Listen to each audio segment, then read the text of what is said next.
The woman stumbled through knee-deep snow as the first light of dawn painted the frozen landscape in shades of pink and gold, her fingers numb beneath torn gloves, lungs burning with each gasping breath, knowing that if she stopped moving she would die out here in this merciless wilderness.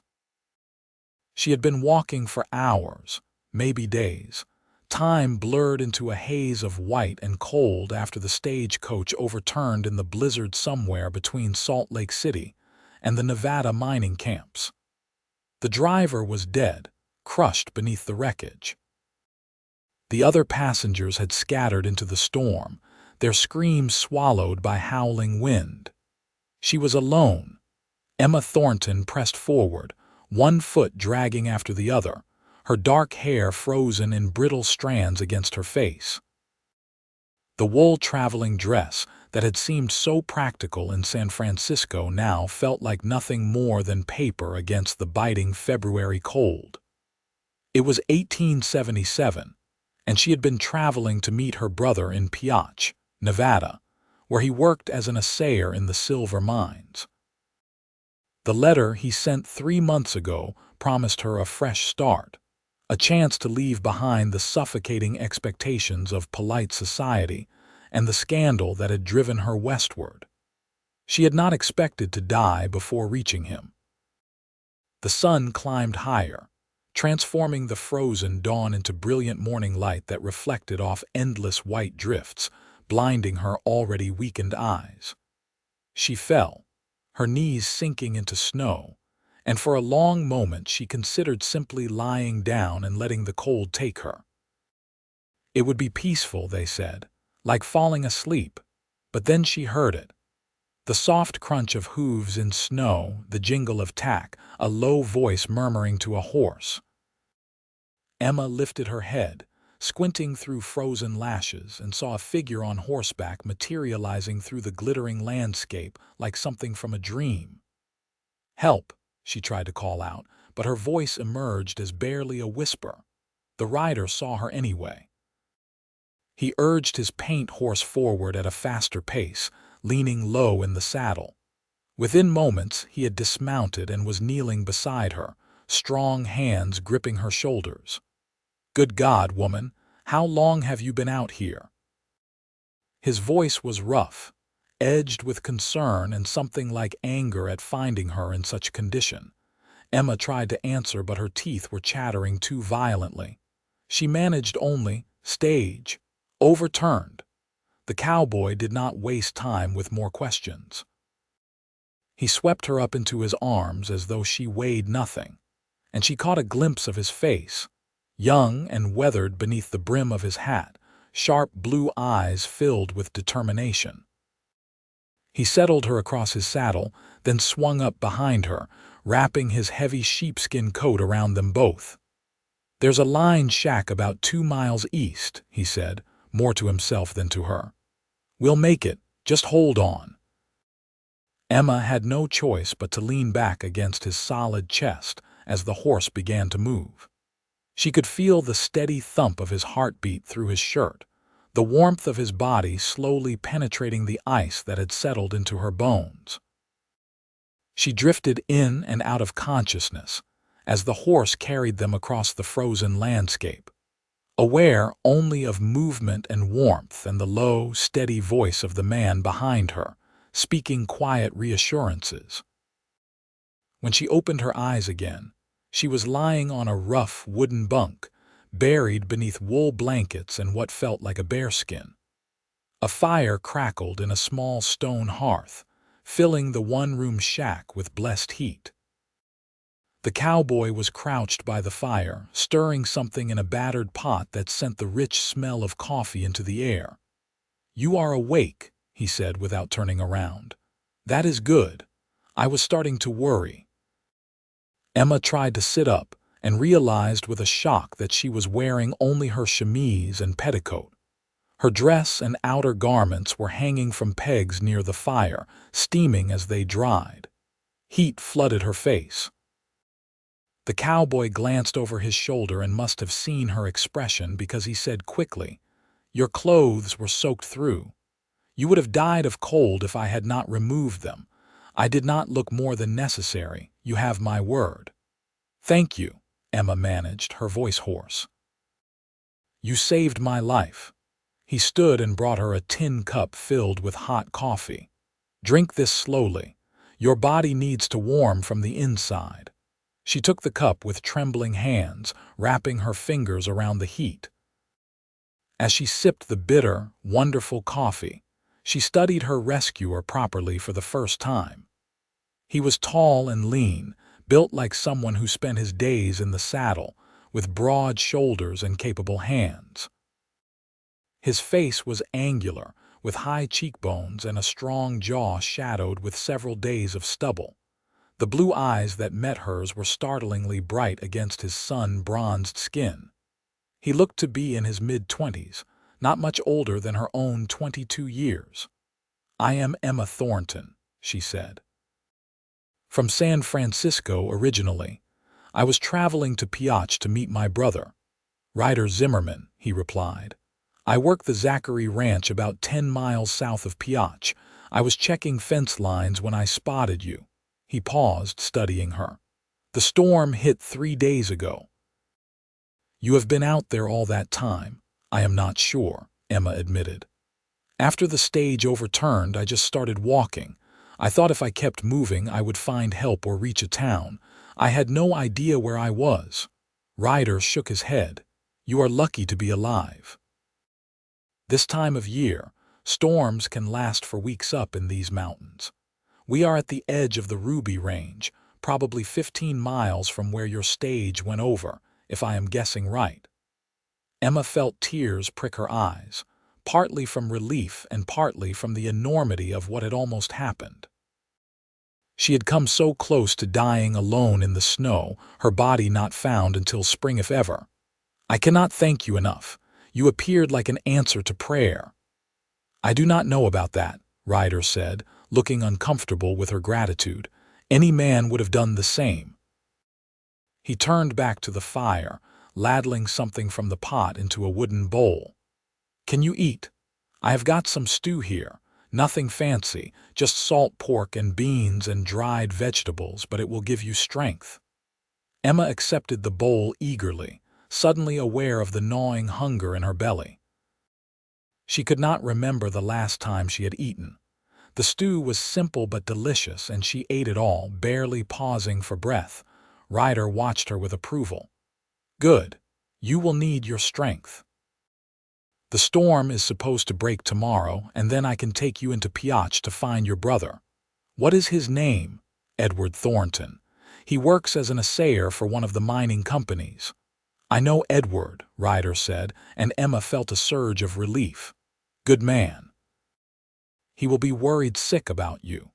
The news of the stage accident reached town 2 days ago, but they said there were no survivors." Emma set down the empty bowl, her hands shaking slightly. "There may not have been. I do not know what happened to the other passengers. They scattered into the storm. When the weather clears, I will send word to the sheriff. They will organize search parties." Ryder stood and moved to check her clothes. "These are still damp. You should rest more. The warmth and food will help, but your body has been through an ordeal." Emma wanted to protest that she was fine, but exhaustion was already pulling at her limbs. She lay back against the rough pillow, the blankets heavy and warm around her. "You are very kind, Mr. Zimmerman." "Ryder," he corrected, "and I am just doing what is right." He settled himself on the floor by the fire, his back against the wall, hat pulled low over his eyes. "Rest now. You are safe." Emma closed her eyes, listening to the crackle of the fire and the howl of wind outside the sturdy cabin walls. Despite everything, despite the terror of the past days and the strangeness of her situation, she felt safe. This rough cowboy with his quiet competence and gentle hands had pulled her back from the edge of death. As she drifted into sleep, her last thought was that she wanted to know more about Ryder Zimmerman, wanted to understand the man behind those startling blue eyes. She woke several times during the night, disoriented and frightened, and each time Ryder was there, adding wood to the fire, bringing her water, speaking in low, calm tones until she settled back into sleep. Once she woke crying from a nightmare about being buried in snow, and he sat on the edge of the bunk, his hand resting lightly on her shoulder, his presence solid and reassuring. "You are all right," he murmured. "Just a dream. The storm cannot touch you here." Emma found herself reaching up to grasp his hand, holding tight to that anchor of warmth and safety. "Stay," she whispered. "Please, just for a moment." Ryder did not pull away. He remained sitting on the edge of the bunk, his rough, calloused hand wrapped around hers until she fell back asleep.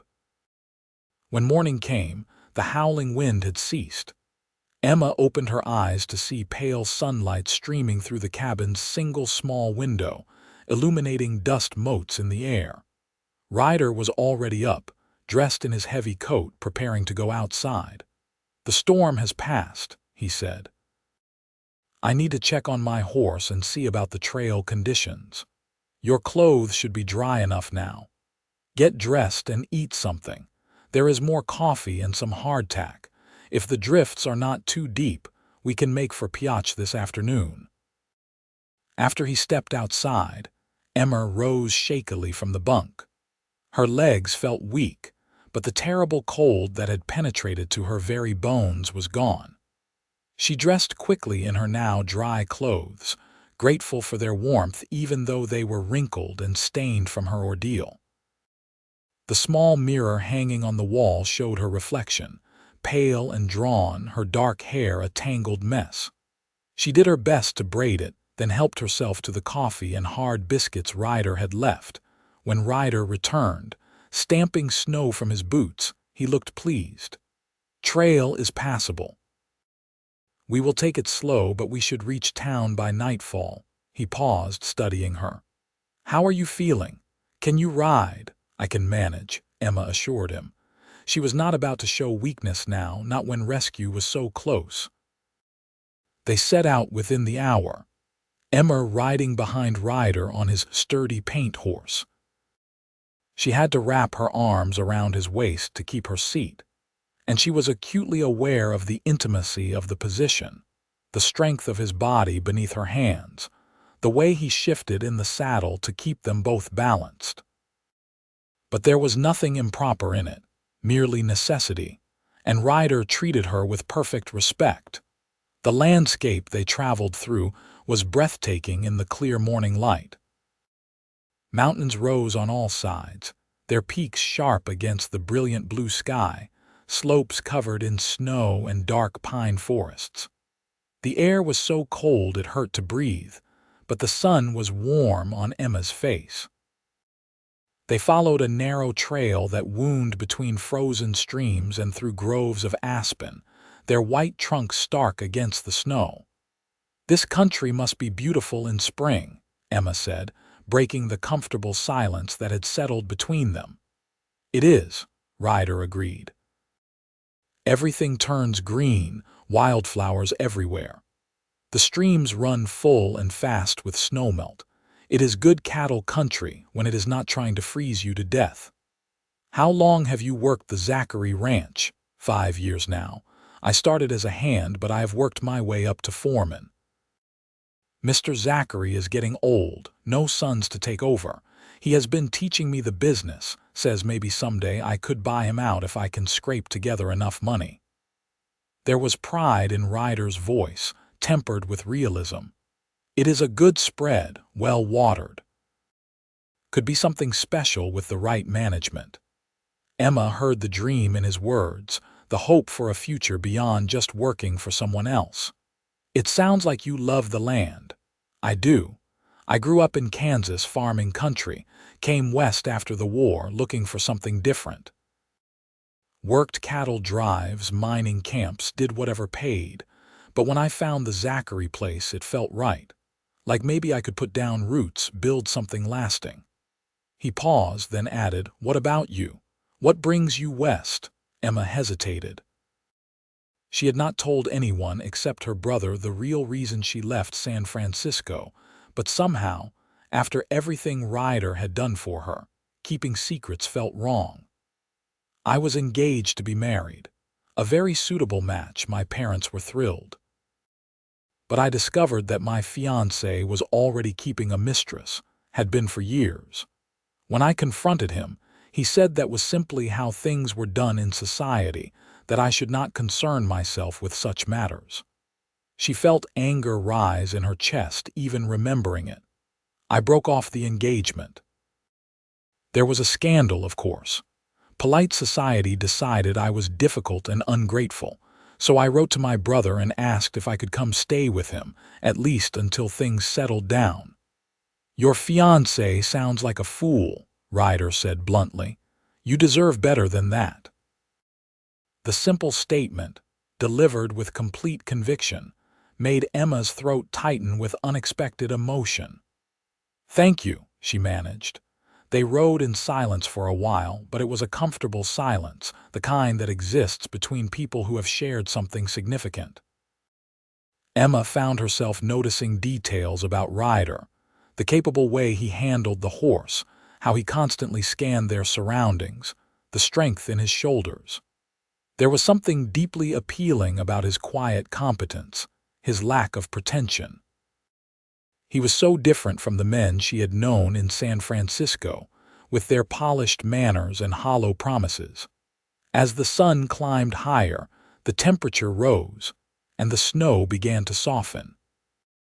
The horse picked its way carefully through deepening drifts, Ryder guiding it with subtle shifts of weight and quiet words.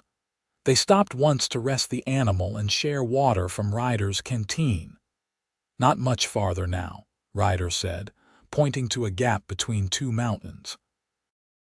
"Piotch is just beyond that pass. Biggest silver strike in Nevada, they say. Town has grown from nothing to 5,000 people in just a few years." "Is it very rough?" Emma asked, having heard stories about mining camps. "It has its share of trouble," Ryder admitted. "Saloons and gambling houses, men looking to strike it rich or drink away their pay. But there are decent folks, too, families trying to build a life. Your brother has a good reputation. He will look after you." They crested the pass as the sun began its descent toward the western mountains, and Piotch spread out before them in a narrow canyon, a jumble of wooden buildings clinging to steep hillsides. Smoke rose from countless chimneys, and Emma could see the dark openings of mine shafts dotting the surrounding slopes. The main street was a churned mess of mud and snow, lined with buildings that seemed to have been thrown up overnight with more enthusiasm than skill. Ryder guided the horse carefully down the steep trail into town. People stared as they passed, and Emma realized how they must look, her disheveled and pale, riding behind a cowboy, both of them dusted with snow. She felt suddenly self-conscious, aware of how improper the situation would seem to those who did not know the circumstances. "Where does Edward live?" Ryder asked. "He said he has a house on Silver Street near the assay office." Ryder nodded and turned the horse up a side street that climbed steeply up the hillside. The houses here were modest but respectable, small wooden structures with smoke curling from their chimneys. He stopped before one with a neat fence and a sign beside the door that read Thornton Assay Services. Before they could dismount, the door flew open and a man rushed out. Edward Thornton was tall and thin, with dark hair like Emma's and wire-rimmed spectacles perched on his nose. When he saw Emma, his face went white. "Emma, dear God, Emma." He reached up to help her down from the horse, his hands shaking. "They said the stage was lost, everyone dead. I have been organizing search parties. I thought you were gone." Emma found herself pulled into a fierce embrace, her brother's arms tight around her. "I am all right, Edward." "I am all right." Edward pulled back, his eyes suspiciously bright behind his spectacles. "How? Where did you come from?" "This is Ryder Zimmerman," Emma said, turning to indicate the cowboy who had dismounted and stood quietly holding his horse's reins. "He found me in the mountains and saved my life." Edward turned to Ryder, and for a moment he seemed unable to speak. Then he stepped forward and grasped Ryder's hand, shaking it vigorously. "I do not know how to thank you. My sister, she is everything to me. If you had not found her—" His voice broke. "She is a strong woman," Ryder said simply. "She survived 3 days in that storm on her own. I just got her to shelter." "You must stay for supper," Edward insisted. "Please, it is the least I can do. I want to hear everything." Ryder hesitated, glancing at Emma. She found herself hoping he would say yes, not ready yet to say goodbye to this man who had pulled her from the frozen dawn. "I should get back to the ranch," Ryder said. "They will be wondering where I am." "1 meal," Edward pressed. "Surely you can spare that much time." Ryder looked at Emma again, and something in his expression softened. "All right, 1 meal." Edward's house was small but comfortable, with a main room that served as both parlor and dining area, a small kitchen, and 2 bedrooms in the back. Edward explained that he had hired a local woman, Mrs. Chen, to help with cooking and housekeeping, and she was there now, preparing the evening meal. When she heard the story of Emma's rescue, she immediately set about making tea and fussing over Emma's condition. Over a simple but hearty meal of roast chicken, potatoes, and vegetables, Emma told the full story of the stage accident and her days wandering in the storm. Edward listened with increasing horror, and even Mrs. Chen stopped her work to hear the tale. When Emma described how Ryder had appeared out of the frozen dawn like an angel, the older woman nodded approvingly. "Very lucky," Mrs. Chen said in her accented English. "The gods smile on you."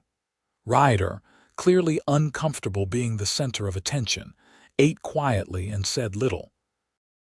But Emma noticed how he watched her as she spoke, his blue eyes tracking every expression that crossed her face, as though reassuring himself that she was truly all right. After dinner, Edward insisted on paying Ryder for his trouble, but Ryder refused. "I did not save her for money," he said firmly. "Any decent man would have done the same." "Then at least let me give you supplies to replace what you used at the line shack," Edward pressed, "and grain for your horse."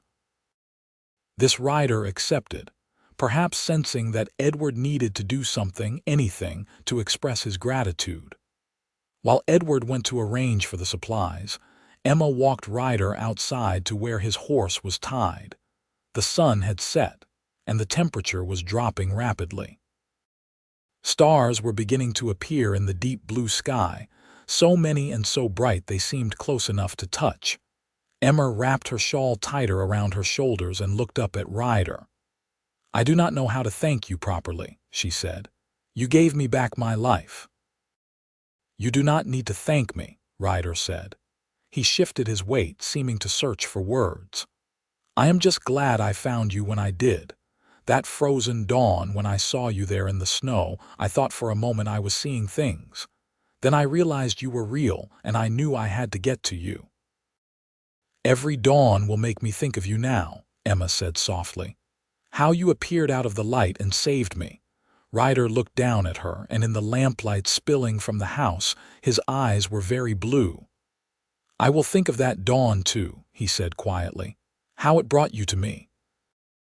There was a moment of charged silence, both of them standing close in the cold night air, aware of something shifting between them, something that went beyond gratitude and rescue. Then Edward emerged with a sack of supplies, and the moment passed. Ryder took the supplies, tied them to his saddle, and swung up onto his horse. He looked down at Emma one more time. "Take care of yourself, Miss Thornton." "Emma," she corrected. "Please call me Emma." A smile tugged at the corner of his mouth. "Emma, then. And you can call me Ryder, not Mr. Zimmerman." "Will I see you again?" Emma asked, the words coming out before she could stop them. Ryder's smile widened slightly. I come into Piach most Saturdays for supplies. I expect our paths will cross." With that, he touched the brim of his hat in farewell and rode off into the darkness. Emma stood watching until the sound of hoofbeats faded, feeling strangely bereft. Edward came to stand beside her. "He seems like a good man." "He is," Emma agreed. "Come inside, little sister. You need rest. Tomorrow we will get you properly settled, and you can start your new life here." But as Emma followed her brother inside, she knew her new life had already begun. There in the frozen dawn, when a cowboy with blue eyes had pulled her from the snow and, without knowing it, captured something she had not realized she was offering: her heart. The next days passed in a blur of activity. Emma settled into Edward's house, taking over many of the household duties from Mrs. Chen, who seemed relieved to have less work. Emma also began helping Edward with his essay business, learning to keep his books and manage correspondence. She found she enjoyed the work, the precision of it, the way numbers told clear stories without the obfuscation of society's unwritten rules. But through it all, she found her thoughts returning again and again to Ryder. She would catch herself staring out the window at dawn, remembering that frozen morning and the way he had appeared like something conjured from her desperate prayers. She wondered if he thought of her too, or if she was just another person he had helped, already forgotten in the demands of ranch work. Saturday came, and Emma took extra care with her appearance, wearing her best remaining dress, a deep green wool that brought out the color of her eyes, and arranging her dark hair in a neat chignon. Edward noticed and raised an eyebrow but said nothing, though she caught him hiding a smile. They went into town together, Edward to purchase supplies for his office and Emma to accompany him, ostensibly to learn more about the town. The main street was crowded with miners, cowboys, merchants, and families, all taking advantage of the clear weather to conduct business. Emma found herself scanning every face, looking for one in particular. She had almost given up hope when she heard a familiar voice behind her. "Emma." She turned, and there was Ryder, leading his paint horse, a sack of grain slung over his shoulder. He looked just as she remembered, tall and lean in his worn coat and battered hat, but his face lit up when their eyes met in a way that made her heart skip. "Ryder," she said, pleased that her voice came out steady. "I was hoping to see you. Were you?" He set down the grain sack, giving her his full attention. "I was hoping the same. How are you doing? Are you recovered from your ordeal completely? Thanks to you." She gestured to where Edward was talking with the owner of the general store. "Edward is purchasing supplies. I am helping him with his business now. He is lucky to have you." Ryder paused, then added, "There is a church social next Sunday afternoon, a welcoming for new families in the area. I was thinking of going. Would you like to come? You and your brother, of course." Emma's pulse quickened. "I would like that very much." "Good." Ryder's smile was warm and genuine. "I can come by and escort you if that would be all right." "That would be perfect." They talked for a few more minutes, easy conversation about the town and the weather and ranch life, until Edward finished his business and came to collect Emma. The two men shook hands, and Emma noticed how Edward's expression was approving as they walked away. "He likes you," Edward said quietly. "I like him too," Emma admitted. "Good. He is exactly the kind of man I would want for you. Honest, hardworking, decent." Edward squeezed her arm. "After what that fool in San Francisco put you through, you deserve someone who will value you properly." The week, until the church social, seemed to crawl by.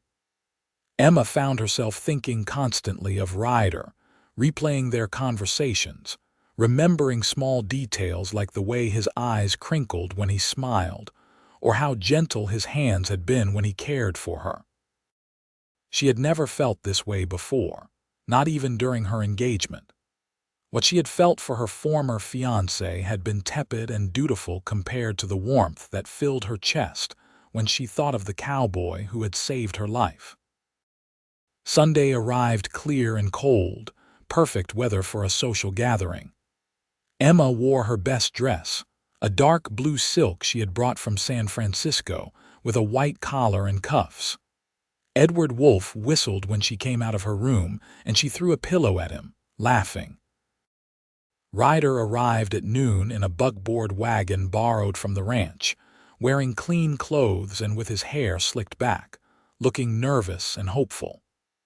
Edward excused himself, claiming he had work to finish, though Emma suspected he was simply giving them time alone. The drive to the church took about 20 minutes, following a road that wound through the hills outside Piach. The church itself was a simple white structure with a tall steeple, surrounded by pine trees. Tables had been set up outside, covered with food brought by the community, and people milled about in their Sunday best, talking and laughing. Ryder helped Emma down from the wagon, his hands strong and sure at her waist. "You look beautiful," he said quietly, just for her ears. "Thank you." "You look very handsome yourself." They joined the crowd, and Emma found herself welcomed warmly by the families Ryder introduced her to. It seemed everyone had heard the story of her rescue, embellished somewhat in the retelling, and people were curious about the woman who had survived 3 days in the worst storm of the winter. But Emma found she did not mind the attention when Ryder was beside her, his presence a steady anchor. They filled plates with food and found a quiet spot under a pine tree to eat, talking easily about everything and nothing.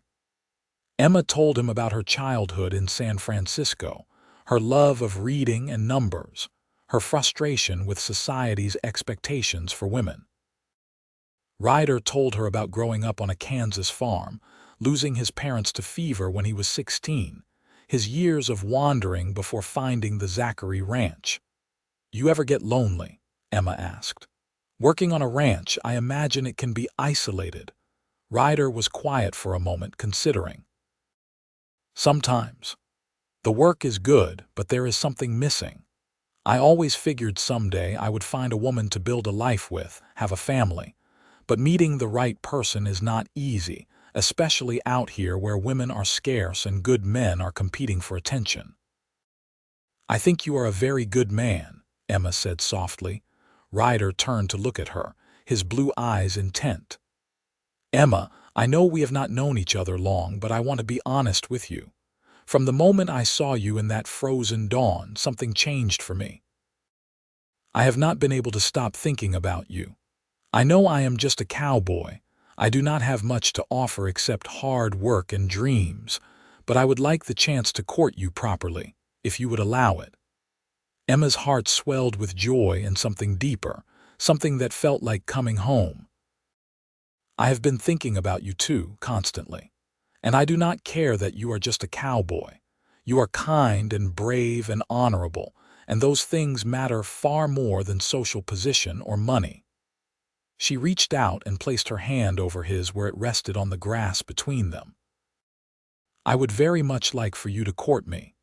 Ryder turned his hand over, lacing his fingers through hers, and the touch sent warmth flooding through Emma's whole body. "Every dawn now," he said quietly, "I will think of this, of you saying yes." "Every dawn," Emma echoed, understanding what he meant. Every sunrise would be a reminder of how that frozen dawn had brought them together, had given them both a second chance at something real. They sat together under the pine tree as the afternoon wore on, hands clasped, talking and laughing, learning each other's stories and dreams. Around them, the church social continued, but Emma was only aware of Ryder, the way he listened to her with complete attention, the way he looked at her as though she was something precious and rare. When the sun began to set and people started packing up, Ryder drove Emma back to Edward's house. At the door, he took both her hands in his and looked down at her seriously. I will come calling every Sunday if that is agreeable to you and your brother, and I will write during the week if you would like letters." "I would love letters," Emma said, "and Sundays cannot come fast enough." Ryder lifted one of her hands to his lips and kissed it gently, a gesture so sweet and respectful it made Emma's eyes sting with tears. "Until next Sunday, then." Until Sunday. True to his word, Ryder came calling every Sunday for the next 2 months. Sometimes they attended church services together. Sometimes they went for drives in the buckboard. And sometimes they simply sat in Edward's parlor and talked while Edward worked in his office, giving them privacy while still serving as a proper chaperone. Ryder also wrote, his letters arriving twice a week without fail, full of observations about ranch life and questions about Emma's days and thoughts about the future he hoped they might build together. Emma found herself falling deeper in love with each visit, each letter. Ryder was everything she had not known she needed, solid and genuine and utterly devoted to her. He treated her as an equal, asked her opinions, listened when she spoke about her dreams of maybe someday having a small business of her own. He did not dismiss her ambitions as unfeminine or inappropriate, but instead encouraged them, suggested ways she might pursue them. For his part, Ryder seemed equally smitten. He told her one Sunday, as they walked along a creek swollen with spring runoff, that he had never imagined he could feel this way about anyone, that she had become the center of his world. "I love you, Emma," he said, stopping beneath a cottonwood tree just beginning to leaf out. "I know it has only been a few months, but I am certain you are the one I want to build a life with." Emma's heart felt so full she thought it might burst. "I love you too, Ryder. I think I have loved you since that first morning when you appeared out of the dawn and saved me." Ryder cupped her face in his hands, his thumb brushing her cheek. "May I kiss you?" "Yes," Emma breathed. His lips met hers softly, tentatively at first, then with growing confidence and passion. Emma's arms came up to wrap around his neck, pulling him closer, and for a long moment they were lost in each other, the rest of the world falling away. When they finally broke apart, both breathing hard, Ryder rested his forehead against hers. "Marry me," he said.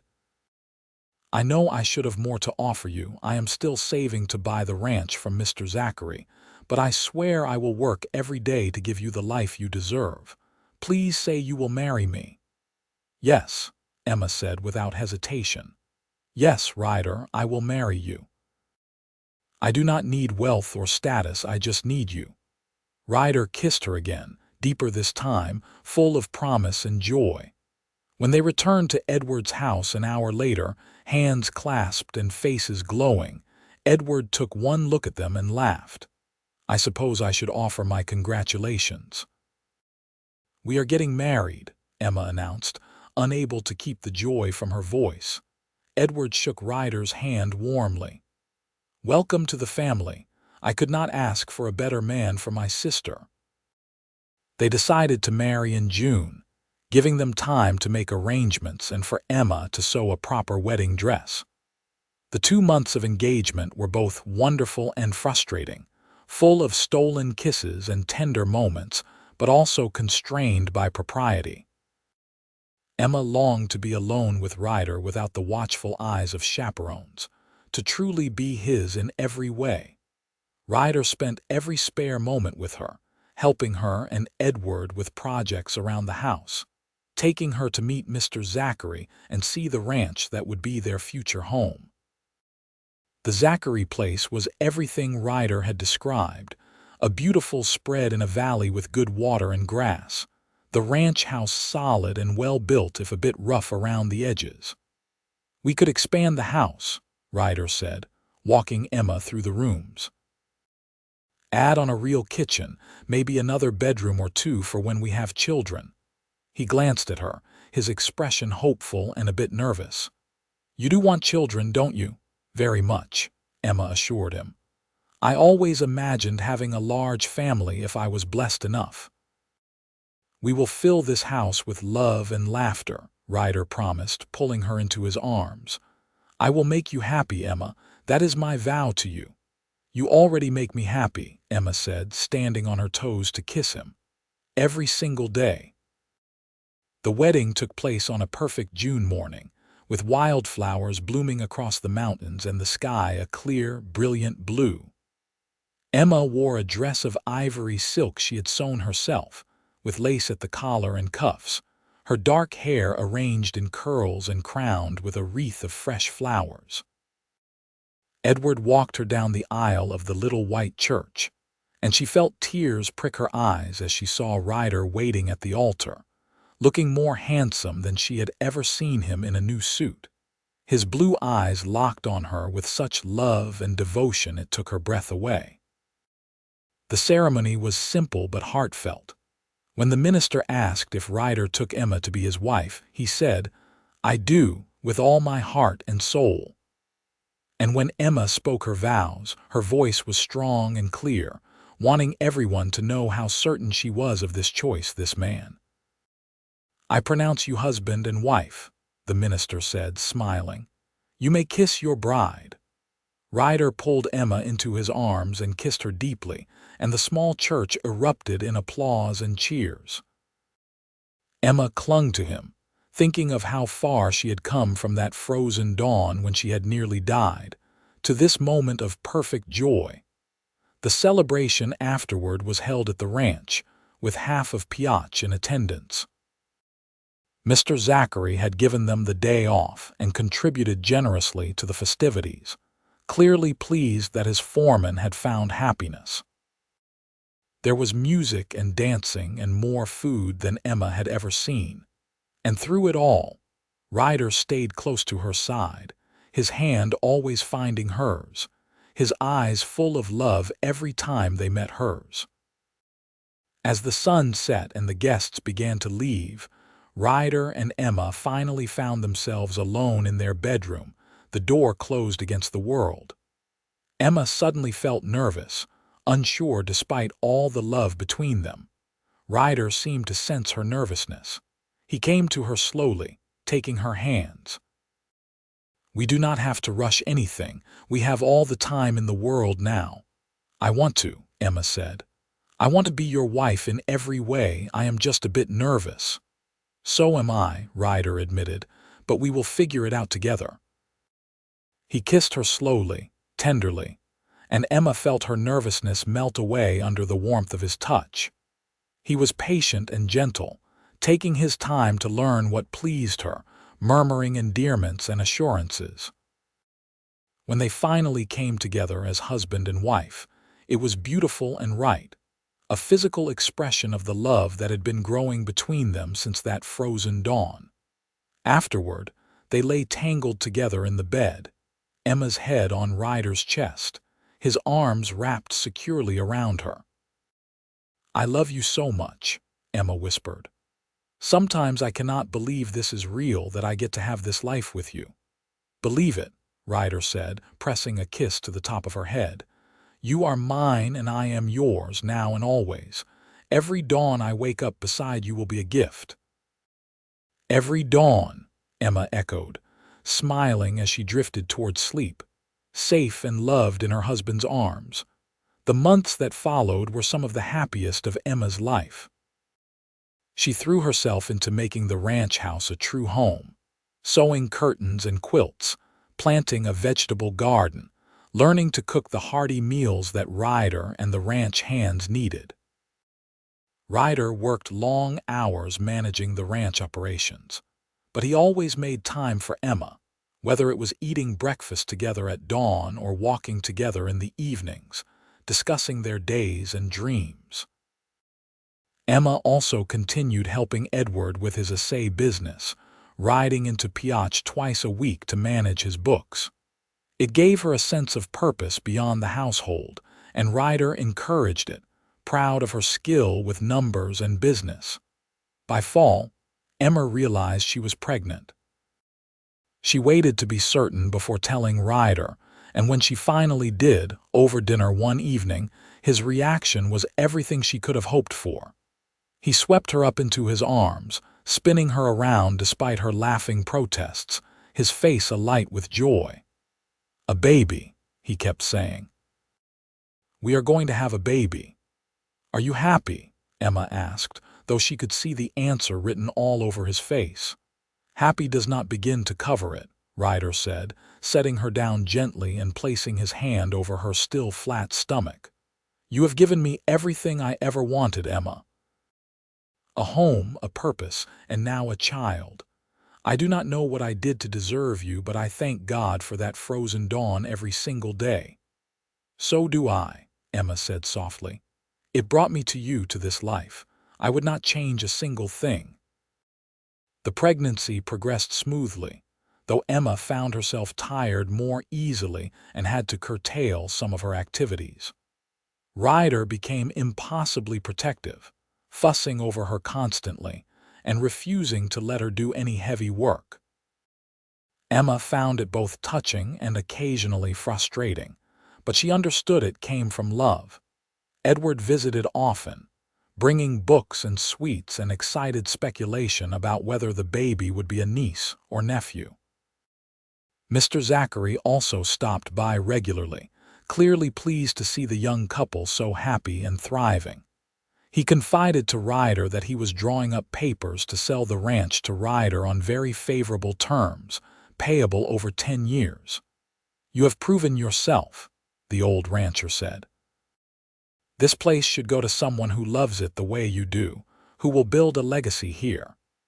In March, as snow still clung to the mountain peaks, but the valley was beginning to green with spring grass, Emma went into labor. It was long and difficult, and there were moments when both Emma and Ryder were frightened, but the midwife they had brought in from Piotch was experienced and capable. After 16 hours, their son was born, red-faced and squalling, perfect in every way. Ryder held his son with tears streaming down his face, looking at Emma with such love and awe she felt her own eyes fill. "He is beautiful. You are amazing. I cannot believe you did this." "What should we name him?" Emma asked, exhausted but glowing with happiness. "What about Robert?" Ryder suggested, "After my father, Robert Zimmerman." "Robert," Emma repeated, testing the name. "I like it. Robert Zachary Zimmerman, after your father and Mr. Zachary, who has been so good to us."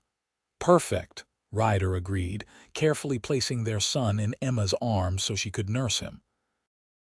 Robert was a good baby, healthy and strong, with his father's blue eyes and his mother's dark hair. Emma loved watching Ryder with their son, the way he was so gentle despite his rough, work-hardened hands, the way he sang to Robert in the evenings while Emma cooked dinner, his voice low and sweet. Life settled into a new rhythm with the baby. Emma managed the household and cared for Robert while still helping Edward part-time, though less frequently now. Ryder worked the ranch and began implementing his own ideas now that he was buying the place, slowly transforming it from just a good ranch into an excellent one. 2 years passed, and then 3. Robert grew into a toddler, bright and curious, following his father around the ranch on short, chubby legs. Emma became pregnant again, and this time the labor was easier. She gave birth to a daughter they named Rose after Emma's mother, and their family felt complete. One morning, Emma woke at dawn as she always did, Ryder's arm heavy across her waist. She slipped out of bed carefully, not wanting to wake him, and went to check on the children. Robert and Rose were both still sleeping peacefully in their small room. Emma stood in the doorway watching them, her heart so full of love it ached. She felt Ryder come up behind her, wrapping his arms around her waist and resting his chin on her shoulder. "What are you thinking about?" he murmured. "About how happy I am," Emma said. "About how that frozen dawn 5 years ago changed everything. If the stage had not crashed, if I had not stumbled through the snow, if you had not been checking fence lines that particular morning, none of this would exist."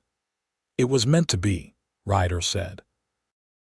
Every dawn since then has been a gift, but that first one when I found you when you came into my life, that was the dawn that made all the others possible. Every dawn now, Emma said, turning in his arms to kiss him. That is what you said to me, remember?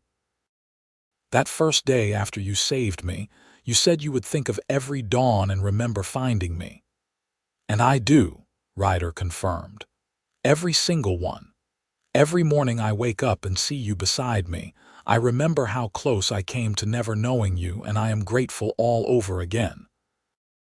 They stood together in the doorway, watching their children sleep, the first light of dawn painting the sky outside in shades of gold and pink. It was not so different from that frozen dawn 5 years ago, Emma thought, when everything had seemed hopeless and death was so close. But Ryder had appeared, had pulled her from the snow and the cold, and in doing so had given her not just her life back but a new life, better than anything she had imagined. I love you, Emma whispered. I love you too, Ryder replied.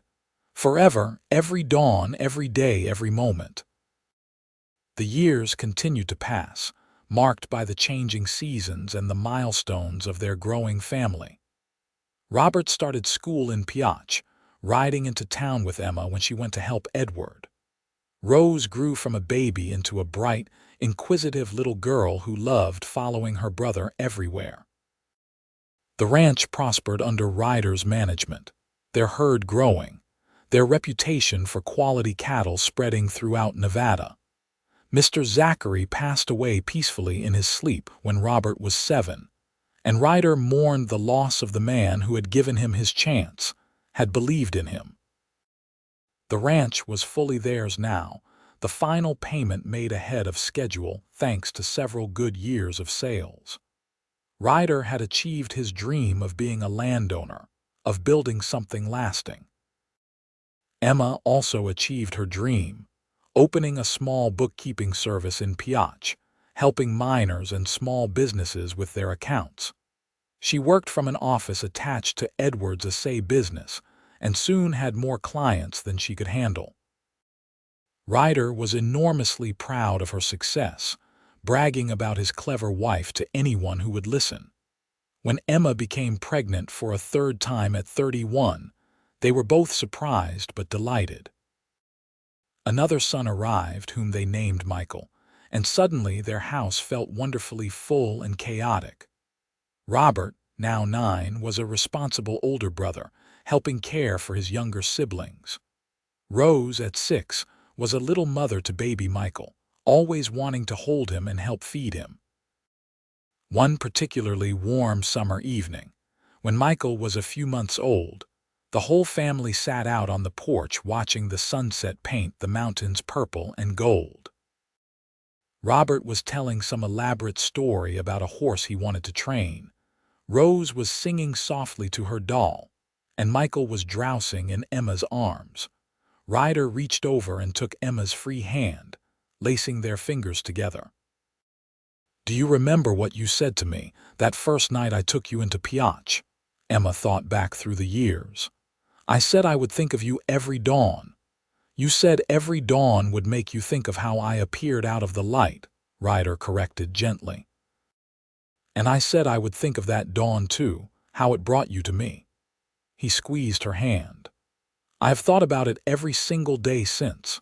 How lucky I was to be checking those fence lines that morning, how easily I could have gone a different direction and never found you." "It was meant to be," Emma said, echoing what Ryder had said years ago. "We were meant to find each other." "Every dawn now," Ryder said softly. "Every dawn is a reminder of how blessed I am." Emma leaned her head against his shoulder, watching their children, feeling the solid warmth of her husband beside her. She thought about the frightened, lost woman she had been that frozen dawn 10 years ago, stumbling through snow and certain she was going to die. She thought about the cowboy who had saved her, his blue eyes full of determination and kindness. And she thought about everything that had grown from that meeting, this life they had built together, this family, this love. "Every dawn," she agreed quietly, "now and always." As the children grew, so did the challenges of managing both a ranch and a growing family. Robert, at 14, was already working full-time alongside Ryder during the summers, learning everything about ranching from cattle management to fence repair to breaking horses. He had his father's steady nature and his mother's quick mind, and Ryder often said Robert would make an even better rancher than he was. Rose, at 11, continued to help Emma with both the household and the bookkeeping business. She had inherited Emma's talent with numbers and was already talking about someday taking over the office in Piatch.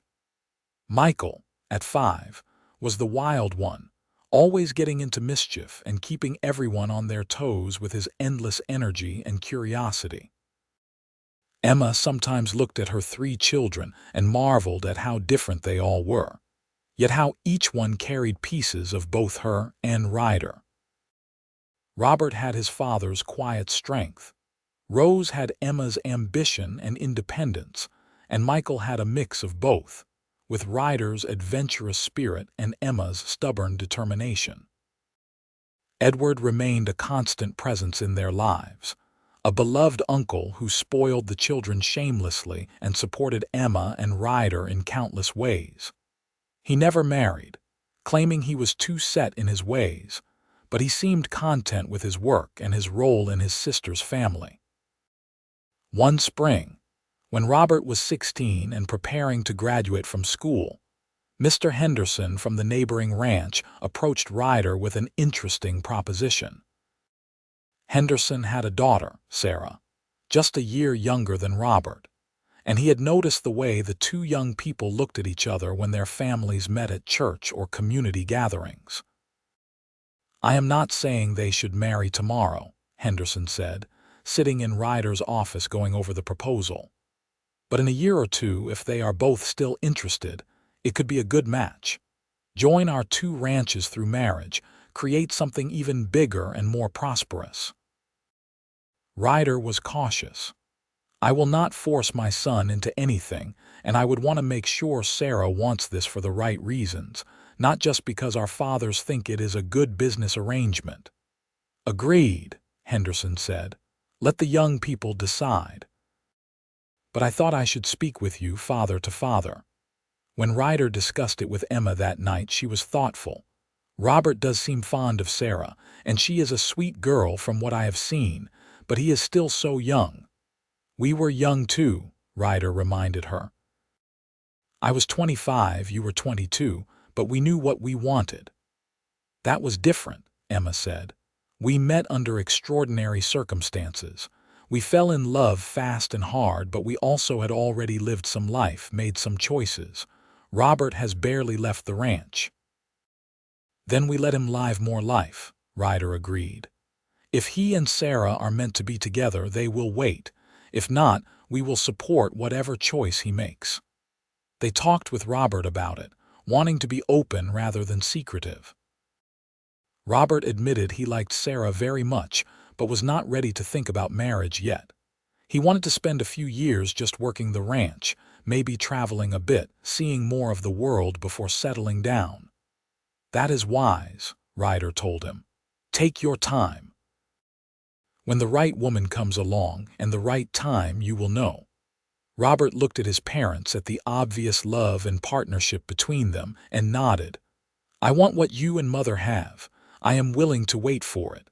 Another 5 years passed.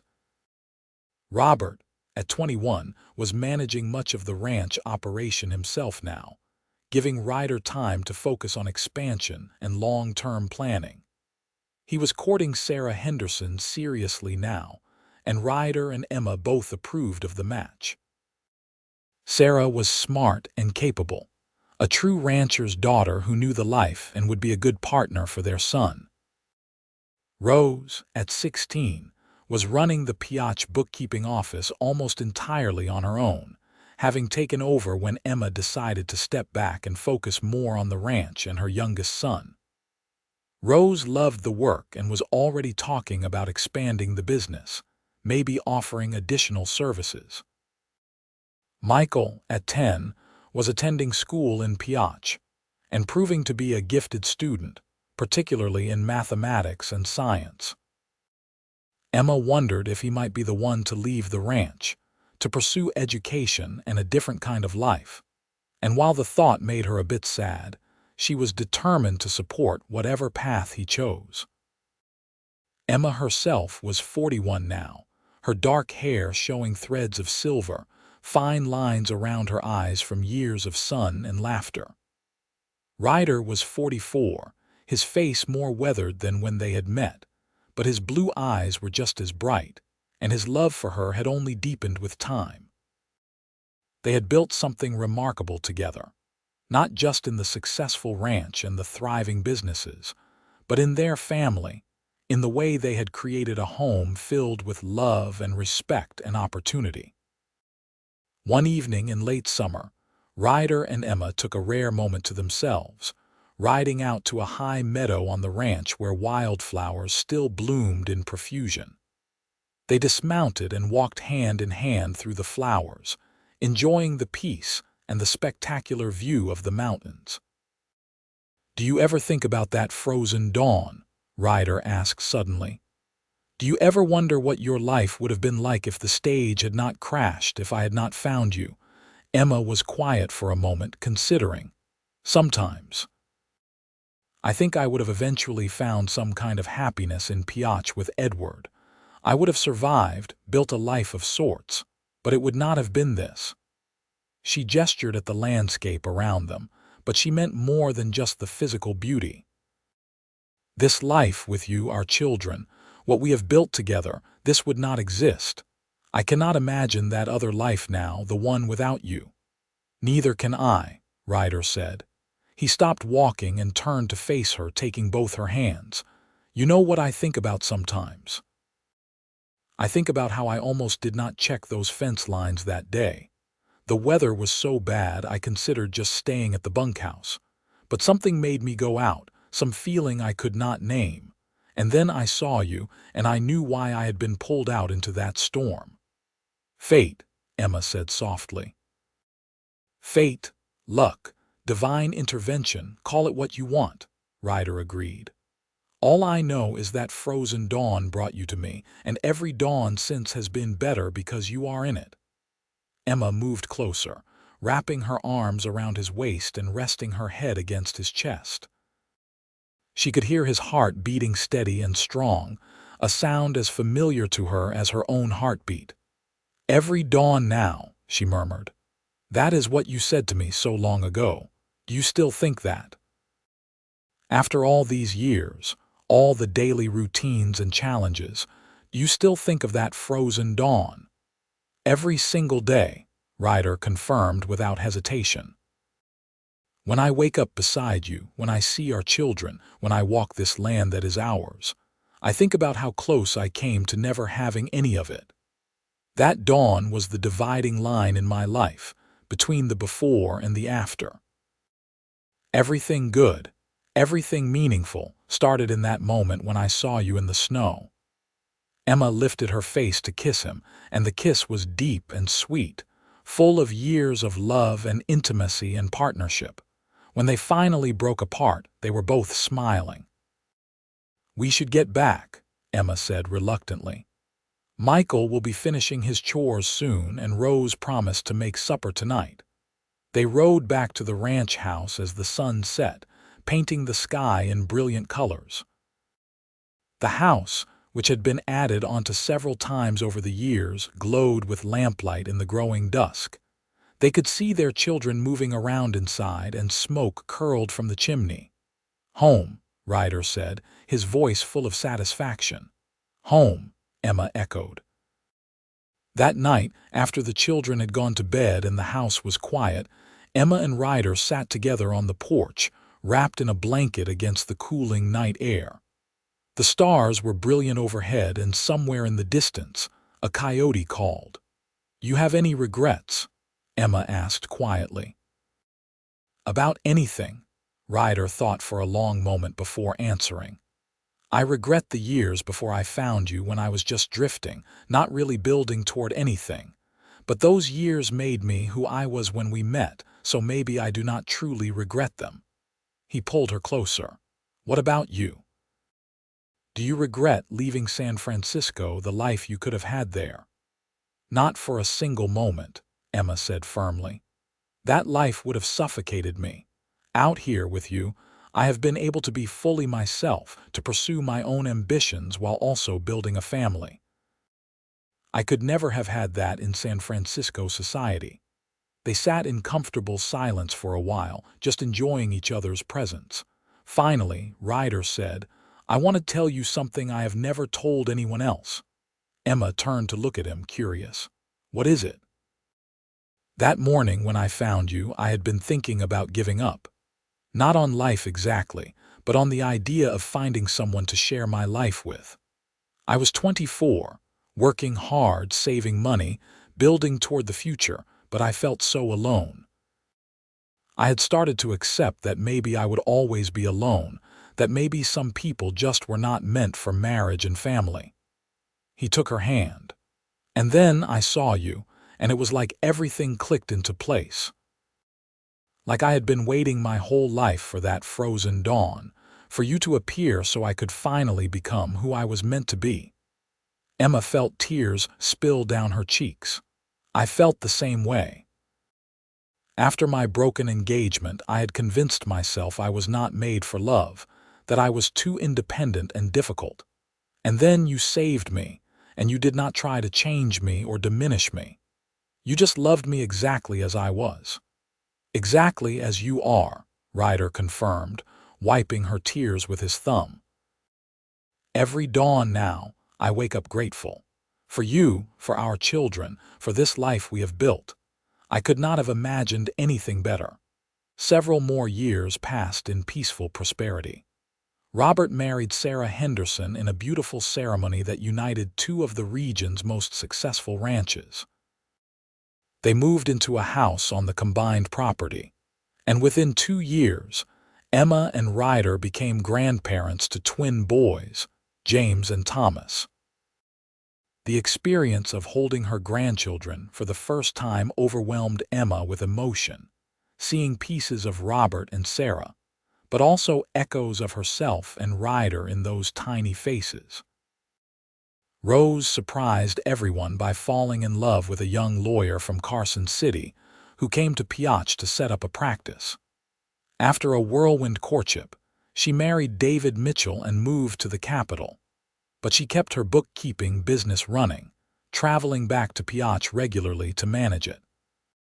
She and David had a daughter, Elizabeth, and Rose proved to be as capable a mother as she was a businesswoman. Michael, true to Emma's prediction, left the ranch to attend university in California, studying engineering. He wrote home faithfully, his letters full of enthusiasm for his studies and descriptions of the wider world he was discovering. Emma missed him terribly, but was fiercely proud of his ambition and success. Edward passed away peacefully at 65, surrounded by family.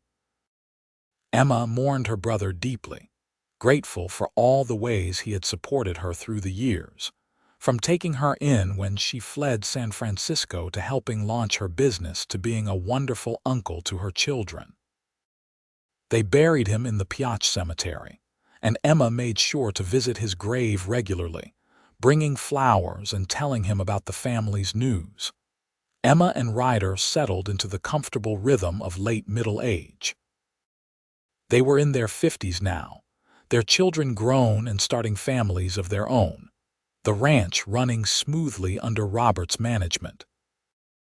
They had time for each other again in a way they had not since the early days of their marriage, before children and business consumed so much of their attention. They took long rides together, revisiting favorite spots on the ranch, talking for hours about everything from philosophy to politics to memories of the children's childhoods. They traveled some too, visiting Rose in Carson City and Michael in California, even taking a trip back to San Francisco, so Emma could see how the city had changed and introduce Ryder to a few old friends who had remained loyal through her scandal.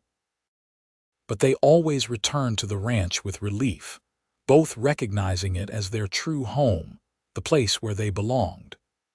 The Nevada mountains, the clear air, the vast sky, these were as much a part of them now as each other. On their 20th wedding anniversary, Ryder surprised Emma with a gift he had been planning for months.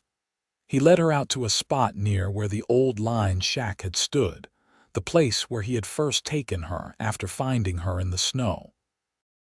The shack had long since been torn down, but Ryder had built something new in its place, a small stone monument with a brass plaque. Emma read the inscription through tears. On this spot, a frozen dawn brought us together. Every dawn since has been a blessing. Ryder and Emma Zimmerman, married June 1877. I wanted there to be something here, Ryder explained, his arm around her shoulders. Something to mark the place where our story began. Someday our grandchildren will come here, and their children, and they will know that everything started on a frozen dawn in 1877, when I found you in the snow and our lives changed forever. Emma could not speak, too overcome with emotion. She simply turned and wrapped her arms around Ryder, holding him tight, this man who had saved her in so many ways, who had loved her faithfully for 2 decades, who still looked at her with the same wonder and devotion he had shown from the beginning. Every dawn now, she finally managed to say. Every dawn, Ryder agreed, his voice rough with feeling. Forever, my love.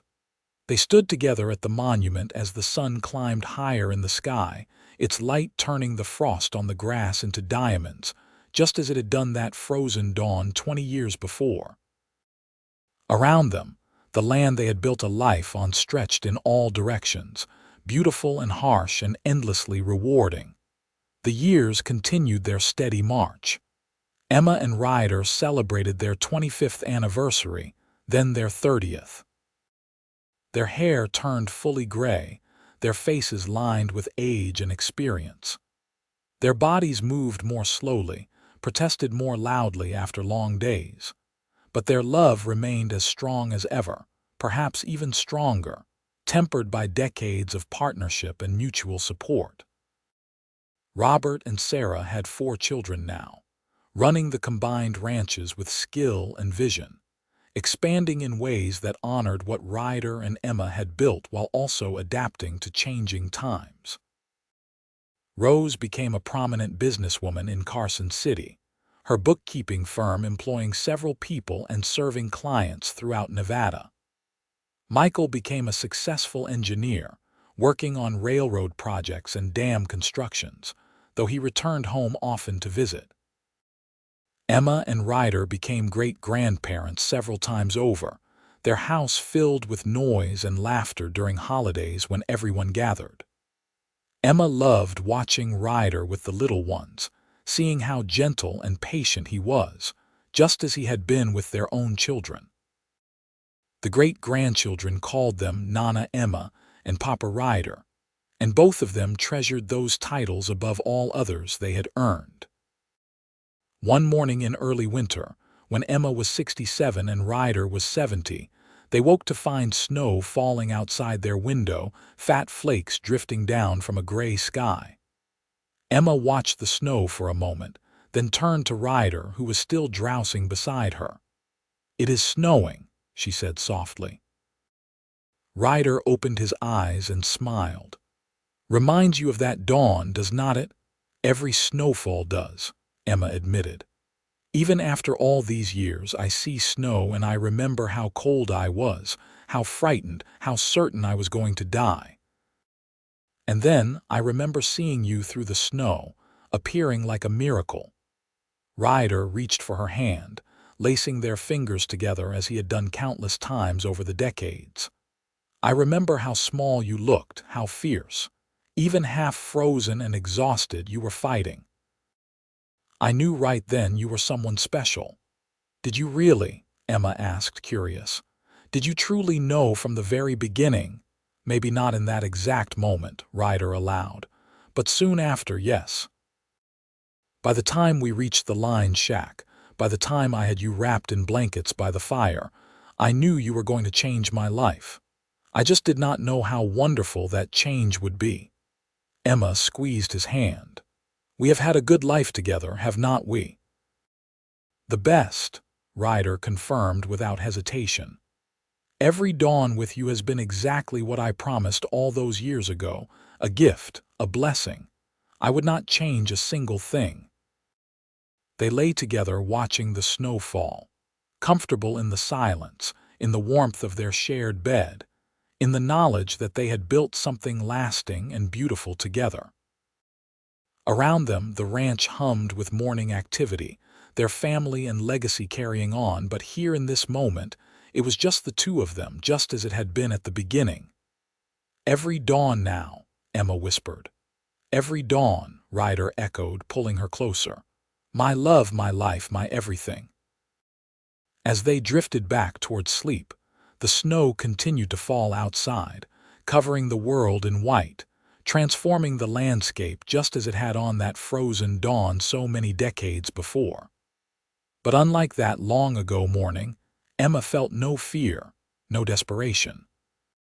She felt only peace and gratitude and the steady, enduring warmth of Ryder's love surrounding her, keeping her safe, just as he had from the very beginning. The morning sun eventually broke through the clouds, turning the snow to gold, and Emma and Ryder rose to face another day together, their 50th year of loving each other stretching ahead with all the promise and certainty of the many years that had come before. Emma and Ryder lived into their 80s, blessed with good health and sharp minds even as their bodies slowed. They remained active in the ranch's operation as long as they could, eventually transitioning fully to advisory roles as Robert and his children took over complete management. But they were still consulted for major decisions, their wisdom and experience valued by the younger generations. In their final years, they spent most of their time in the ranch house they had expanded and modified so many times, surrounded by photos and mementos of their decades together. Every surface held reminders of their life.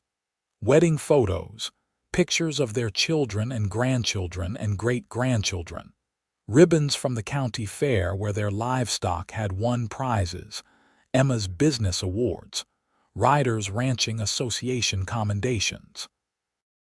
Their favorite spot was still the front porch, where they would sit together in rocking chairs Emma's grandfather had made, watching the sun rise over the mountains, drinking coffee, and talking quietly about whatever came to mind. Even when words were not necessary, they were content just to be together, their presence a comfort after so many years of partnership. On a cold February morning, nearly 60 years after that frozen dawn that had brought them together, Emma woke early feeling unsettled. She looked over at Ryder, still sleeping peacefully, his face relaxed and peaceful in the dim pre-dawn light. She studied him, this man who had been her whole world for 6 decades, memorizing the beloved lines of his face, the silver hair, the strong hands that had held hers through every joy and sorrow. As if sensing her gaze, Ryder opened his eyes and smiled. "Morning, my love." "What has you awake so early?" "Just thinking," Emma said. "About that dawn, the frozen one, when you found me. It is almost the anniversary, you know. 60 years this month since the stage crashed and I stumbled through the snow." Ryder reached for her hand. 60 years since the best day of my life when I found the woman who would make all my dreams come true." "We have been so lucky," Emma said softly, "to have this much time together to build this life. Some people never find what we have." "I know," Ryder agreed. "Every dawn, Emma. Every single dawn I have been grateful."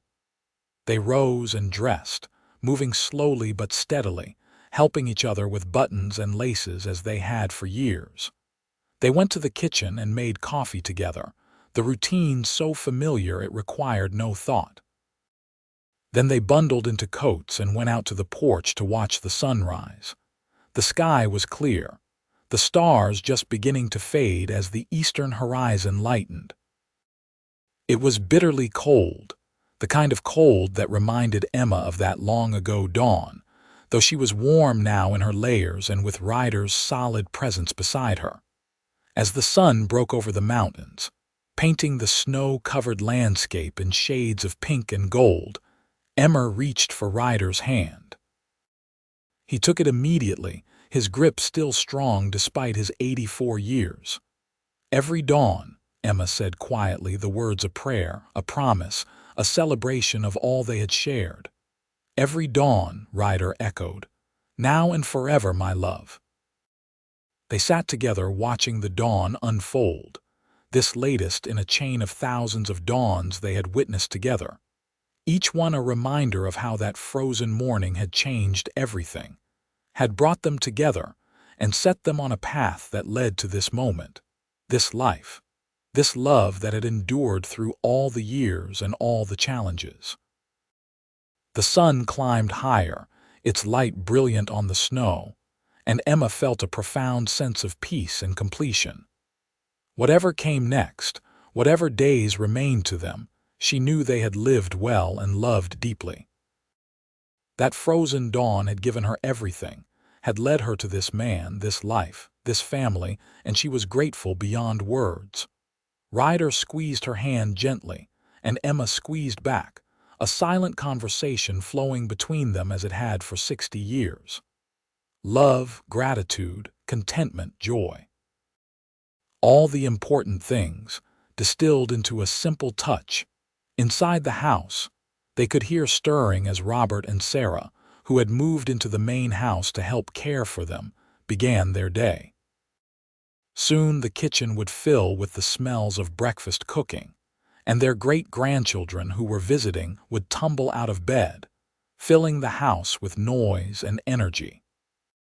But for now it was just the two of them, just Emma and Ryder, watching the dawn together one more time, remembering the frozen dawn that had started it all, grateful for every dawn since.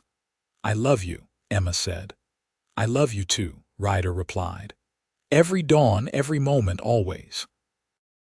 They remained on the porch until the sun was fully up, until the cold drove them inside to the warmth of the house and the embrace of family. And as they crossed the threshold together, hand in hand as they had been for 60 years, Emma knew that whatever came next, they would face it together, just as they had faced everything since that frozen dawn when a cowboy appeared out of the snow and saved her life, capturing her heart in the process. Their story would continue through their children and grandchildren and great-grandchildren, through the ranch that bore their mark and the businesses they had built and the community they had shaped. But at its heart, it would always be a love story, born on a frozen dawn in 1877, when Emma Thornton stumbled through snow and Ryder Zimmerman found her, and both their lives changed forever.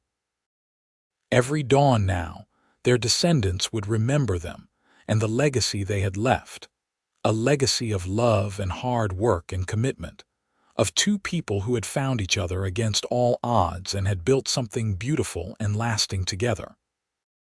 And on cold winter mornings, when snow fell and the world turned white, the family would gather at the stone monument Ryder had built and remember the story of the frozen dawn that had started it all, the dawn that had brought Emma to Ryder and had given them all the gift of this remarkable love story.